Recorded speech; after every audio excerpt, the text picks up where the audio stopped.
हमेशा वोट वाले ये चुनाव वाले वोट देने और वोट लेने वाले मोड में देश रहेगा। घुसपैठिया अब आज की तारीख में मुद्दा बन गया है।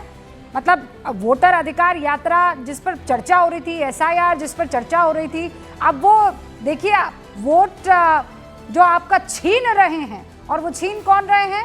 ये बाहर से आए लोग जिन्होंने अपना आधार कार्ड, राशन कार्ड और न जाने कौन कौन से आइडेंटिटीज बना दी है। तो प्रधानमंत्री जी जब 24 घंटे 7 दिन चुनावी मोड में रहेंगे तो यही होगा जो हो रहा है। अब घुसपैठियों की सही तादाद ही पता नहीं है सरकार को, कितने घुसपैठिए देश में हैं अभी तो सरकार को यही नहीं पता है। अपनी मर्जी से चुन कर किसी को घुसपैठिया कहना और उसको निकाल देना और बाकी सबको बनाए रखना। तो आज प्रधानमंत्री जी गए बिहार में तो वहां पूछ रहे हैं कांग्रेस की सरकार होती तो क्या आपको मुफ्त अनाज दे देती, क्या मुफ्त इलाज दे देते, क्या मैंने मखाना बोर्ड बना दिया। पिछली बार मेरे बिहार आने के पहले विपक्ष के लोगों ने तो मखाने का नाम भी नहीं सुना था। अरे मुफ्त इलाज, सरकारी अस्पताल इस देश में आजादी के बाद से सबको निःशुल्क चिकित्सा दे रहे हैं। आज हालत क्या है देश में? आज हालत ये है कि अभी 2014 में 20,000 सरकारी अस्पताल थे देश में। 20,000 कितने हैं मालूम है? 25-26,000।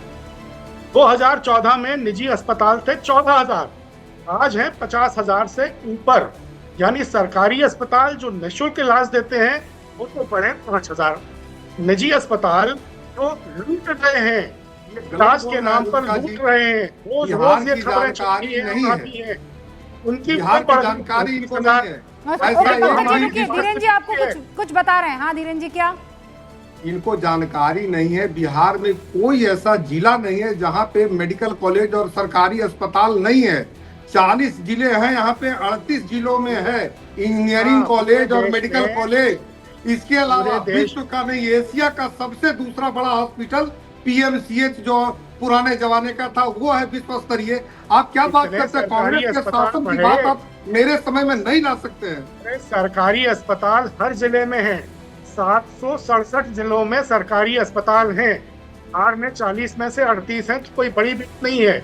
मैं ये कह रहा हूँ कि 2014 आपके जमाने में 4 हुआ करता था, 5,000 सिर्फ 5,000 सरकारी अस्पताल बढ़े के समय में मात्र 4 और 4 में अगर 40 है 35,000। ये कौन सी हेल्थ पॉलिसी है? ये 4 में 40 मामूली बात है क्या? तो एक बात तो हम लोगों को मान लेनी चाहिए, ये और ये सब जगह है, ये सब जगह है, आप भी जानते हैं, डॉक्यूमेंटेड है। ये तो बेल्लारी जी भी बता देंगे कि 2005 से पहले तक इन सरकारी अस्पतालों की हालत ये थी कि रात को अगर कोई मरीज चला जाता तो डॉक्टर जो है भूत प्रेत आत्मा की तरह हाथ में मोमबत्ती लिए ढूंढ रहा होता था।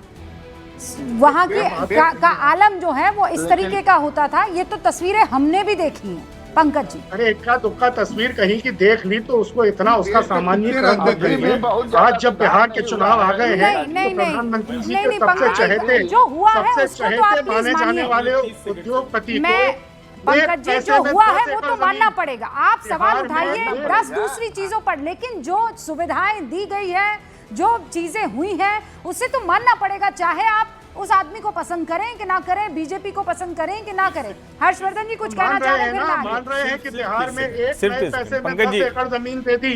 पंकज जी, 1 रुपए में, पंकज जी रुक जाइए बस। अरे रुक तो जाइए। 1000 एकड़ जमीन। अरे रुक तो जाइए, आप बड़ी जल्दी गोल पोस्ट शिफ्ट करते हैं। रुक जाइए, थम जाइए जरा। मान रहे हैं बहुत कुछ दिया है। ठीक है ठीक है, अब रुक जाइए, आपकी बात चुनाव आ गए। एक तो ये चुनाव आ गए पंकज जी, अरे सुन तो लीजिए भाई, आप अचानक आपको समझ में आ गया कि आपका झूठ पकड़ लिया है मैंने। सर 2 मिनट रुक जाइए ना। पकड़ लिया है आपने कहा कि 10 लाख भारत पेड़ में लगे हुए हैं उस पर। सर वो 10 लाख पेड़ भी काटे जा रहे हैं। रुक तो जाइए, क्यों इतना परेशान हो गया? आपको समझ में आ गया मैं क्या कहने जा रहा हूं। आपने नेशनल टेलीविजन पर रूबिका के साथ शो में कह दिया कि पहले सरकारी अस्पताल बहुत ज्यादा थे, अब कम हो गए। कहां का आंकड़ा लेकर आए हैं सर? अब मैं आपको आंकड़ा बताता हूँ, एक मिनट रुक जाइए फिर बोलिएगा। दोनों बोलेंगे तो किसी की आवाज नहीं आएगी। मैं स्टूडियो में हूँ सर, आपकी आवाज कम रह जाएगी। रुक जाइए एक मिनट, रुक जाइए मैं बताता हूँ। रुक जाइए सर, रुक जाइए मैं आपको नंबर बताता हूँ। कौन सी स्वास्थ्य नीति है? मोदी सरकार के आने के पहले 7 एम्स थे, अभी 23 एम्स हो गए। उसको छोड़ दीजिए, देश भर में एमबीबीएस की सीटें 51,000 थी, आज 1,07,000। नरेंद्र मोदी की सरकार ने हर जिले में मेडिकल कॉलेज और नर्सिंग कॉलेज खोलना तय किया। मैं इस बात से सहमत हूं कि देश में और स्वास्थ्य पर काम होना चाहिए और बेहतर सरकारी अस्पताल होने चाहिए, लेकिन इस सरकार में स्वास्थ्य पर जितना काम हुआ उतना पहले की सरकारों ने नहीं किया। मैं फैक्ट बता रहा हूं, 60% एमबीबीएस और एमडी की सीटें बढ़ गई। अब ये तो आपको बताने की जरूरत नहीं है कि अगर एमबीबीएस और एमडी की सीटें बढ़ेंगी तो मेडिकल कॉलेज में ही पढ़ाई होगी। मेडिकल कॉलेज कहां होगा तो कहीं अस्पताल भी होगा। इतना तो सामान्य ज्ञान आपको होगा, लेकिन स्वीपिंग स्टेटमेंट आपने दे दिया कि उसके पहले सरकारी अस्पताल कम हो गए। सर, ऐसा इस तरह का तोड़ मरोड़ के तथ्य नहीं प्रस्तुत करना चाहिए। झूठ पकड़ा जाता है सर। आप बोलेंगे, अभी जनता तुरंत सर्च करेगी और कहेगी पंकज जी झूठ बोल रहे थे नेशनल टेलीविजन चैनल पर बैठ के।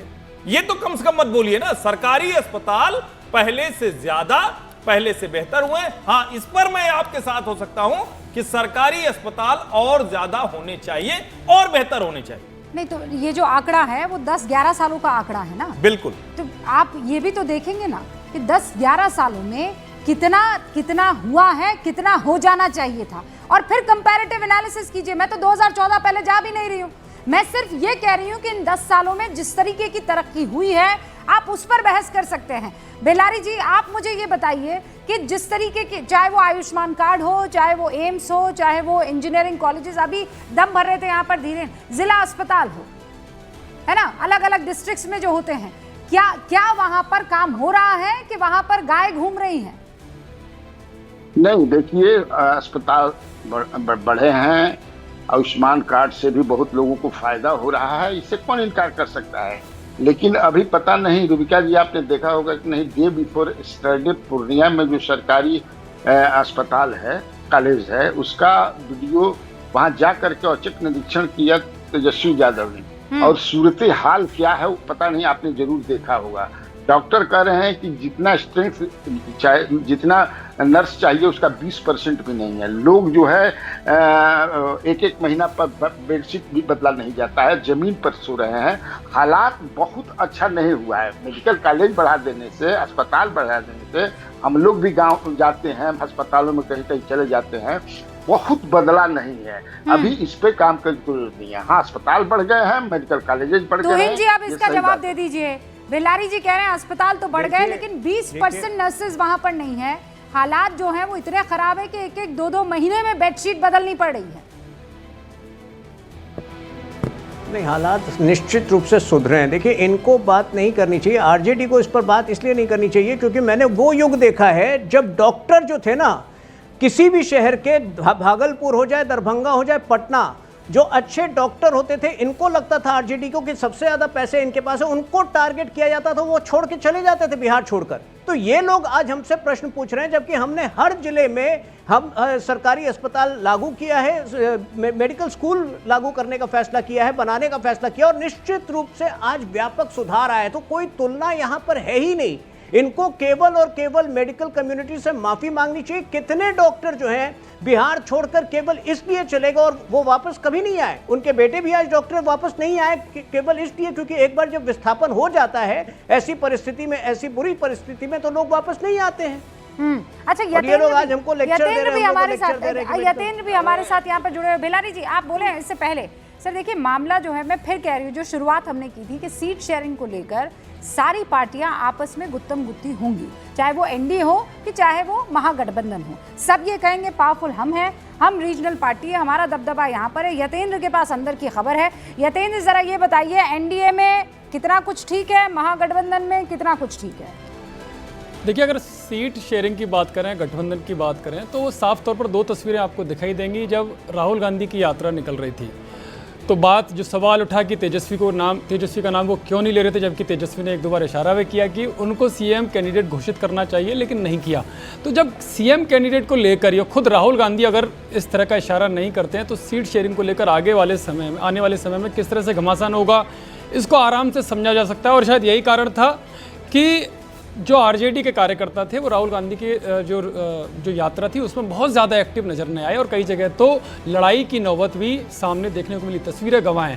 अब बात एनडीए की आई तो एनडीए में भी हालांकि बार बार कह रहे हैं कि अभी जब हम सीट को लेकर बैठेंगे तो बहुत कुछ सब कुछ ठीक हो जाएगा और बहुत ज़्यादा चेंज नहीं होगा। तो अंदर की खबर ये है कि 100 सीटों पर जेडीयू और बीजेपी लड़ेगी, बाकी की 43 सीटों पर सहयोगी दलों को वो देंगे। हालांकि कोशिश ज़्यादा की हो क्योंकि चिराग पासवान पहले ही अल्टीमेटम एक तरह से इशारों में दे चुके हैं कि किस तरह से उन्हें पीके ने ऑफर किया सीएम बनाने का, हालांकि वो तैयार नहीं हुए। उन्होंने इस बात को बीजेपी आलाकमान को बता दिया, लेकिन ये प्रेशर पॉलिटिक्स के तौर पर भी जो टैक्टिक्स है उसके तौर पर देखा जा सकता है। लेकिन एक बड़े दिलचस्प जो चीज़ें सामने आ रही है क्योंकि सर्वे जो हो रहा है, सर्वे पिछले 6 से 8 महीने से हो रहा है, जो मेरे पास इंटरनल खबर है उसमें कई सारे एंगल हैं, युवाओं को लेकर है, महिलाओं को लेकर है, दलितों को लेकर है, पिछड़ों के एंगल को लेकर है और का साफ तौर पर जो मौजूदा विधायक हैं उनके कामकाज को लेकर समीक्षा वर्गों के हिसाब से भी और उनके जो फील्ड में जिस तरह से काम है उनको लेकर भी हो रही है। जैसे चुनाव नजदीक आएंगे यतीन्द्र, वैसे वैसे ये सर्वे जो है वो बढ़ते चले जाएंगे और बहुत से लोग हैं जो आकर फिर ये बताने वाले हैं कि कौन सा मुद्दा हावी हो रहा है कौन सा नहीं।